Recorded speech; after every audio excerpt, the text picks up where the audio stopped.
Okay, so you already got your interview. You're a big shot, big dog on campus, yeah? You need to prepare yourself for this interview, right? You already got it, you already made it this far, right? Congratulations, give yourselves a round of applause, a little pat on the back. You have got your dream pretty much, the interview. What do you do now? So I will say that once you get an interview to medical school, I would say it's probably about 50% of the job is done, right?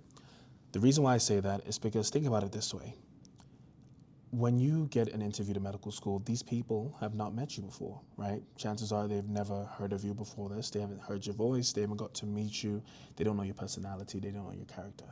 The only thing they've got to judge you was your application, which your application just gives you numerics, right? It tells you GPA, right? It tells you your MCAT score, it tells you your letters of recommendation, your personal statement, extracurriculars. That's really all they can really tell from you.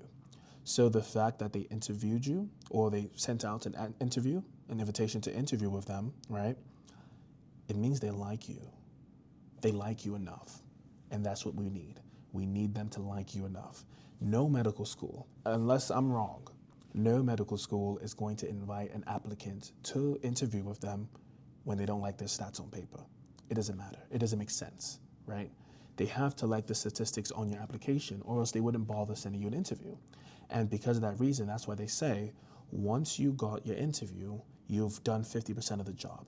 They already like you on paper. On paper, they say this student, right, this applicant is good enough to get accepted to our medical school. We just need to know now who they truly are. We want to hear it from their own voice. We want to see it for ourselves. Does this person look like or fit what the type of student we want at our medical university? That's what the interview is for. So when I say watch this video, I'm trying to give you guys some tips here of what to do and what not to do during your medical school interview. And one of the biggest, I'll start with the not to do actually, one of the biggest not to do's is stop worrying about your grades. We don't care about that C that you got freshman year in biology class. We don't care about that. We already know about the C. Why? Because we saw it on your transcript. We know about it. So don't come to this interview saying, yeah, I struggled really hard. I got that C, by the way, on my application. Stop. Please, we don't need to know that. We don't need to know that you didn't get straight A's throughout college. You got straight A's freshman year, straight A's sophomore year, and then junior, you got 2 B's. We don't need to know that. We already know that. It's on the application. The point I'm trying to make is we saw all those blemishes on your report card, right? We saw all the blemishes on your application, honestly. The point is, we didn't care. We still wanted to invite you to an interview. Your job, your only job, and this is what to do. Your only job is to show us truly who you are. Use words, use a language, show us tone, interact with us. That way we can get a better idea who you are. Your paper doesn't tell us much. I'm sorry. You don't go to the NBA or the NFL. You don't get drafted without actually meeting with the owners or meeting with the coaching staff, etc. You have to meet them. That's why they send recruiters, because they're looking at you on paper, and obviously they can look at your film, but they're looking at your stats. Your stats seem like you're a good caliber player to join the team. We need to meet you first. And so if you're an NBA prospect or an NFL prospect, right? We're not coming over here to talk to you. The people who are the recruiters, the agents, they're not coming to you to talk to you about, hey, did you know you scored 30 points in this game? And then you tell me, oh, well, yeah, but the last game after that, the next game, I only scored 5 points. You don't need to tell us that. We know that. In fact, I knew you scored 5 points before I flew to see you. I'm not here for that. The point is things happen, we understand it, but regardless, I'm taking time out my day to invite you over to have an interview, have a discussion so I can know who you are. You need to be aware of that. When you come into that interview, another to-do that you need to do, you need to talk to me as if I'm a friend. You need to discuss yourself, discuss your application, not even your application, discuss with me who you are as if you're having a conversation with one of your friends. Because what I really want to know is that, and a typical theme that people say, I don't personally drink really, but people say, the school wants to know, or the person interviewing you wants to have a conversation the same way that as if they were having a conversation with a friend at like a bar, right? The same type of bar conversation, obviously keep it professional, but that kind of relaxed situation where everybody's just vibing really nicely, that's kind of what they want that interview to be like.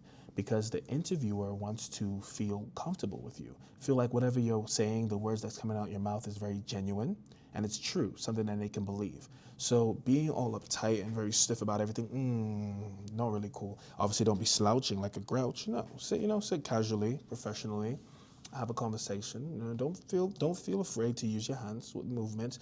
Don't feel afraid to get a little animated. I was very animated in my interview, and I had a suit, tie, and everything. And I'm over here like, I want to be I want to be a physician because my goal is when I have kids, I want to be able to teach them. So I want to educate my kids on top of just doing my job as a physician, right? And I'm over here moving hand gestures. I said, I used to play basketball, right? And I was a good player, and I had a good shot and everything. But one time, sprained my ankle, and I realized that boom, boom, boom, boom, boom, that's what you had to do. And I feel like, this was pretty cool. Then I had another friend experience. Like I was very animated during my interview. And the point is, I didn't harp on the blemishes that I had on my application. I harped on who I was as a person, who I was as an individual, my personality, my character. And those are the things that the people interviewing me remembered. It was to the point where even after my interview was done, etc., I received a phone call from the interviewing staff to let me know how excited they were to potentially have me because they loved my interview, and a lot of people, I've interviewed multiple people, said the exact same thing.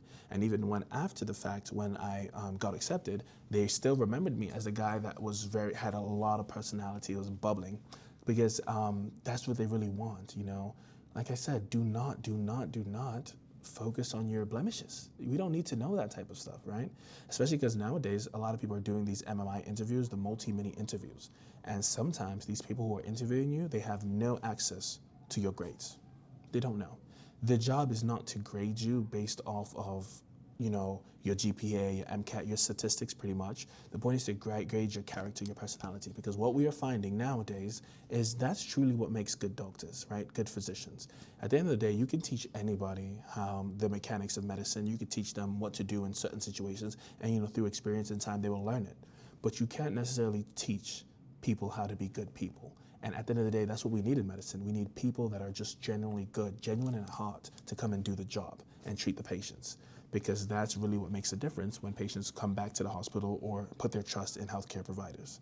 So that's my biggest interview spiel, really, is truly be yourself, man. Talk, be casual, be comfortable, and speak your honest truth, because you can't do that on an application.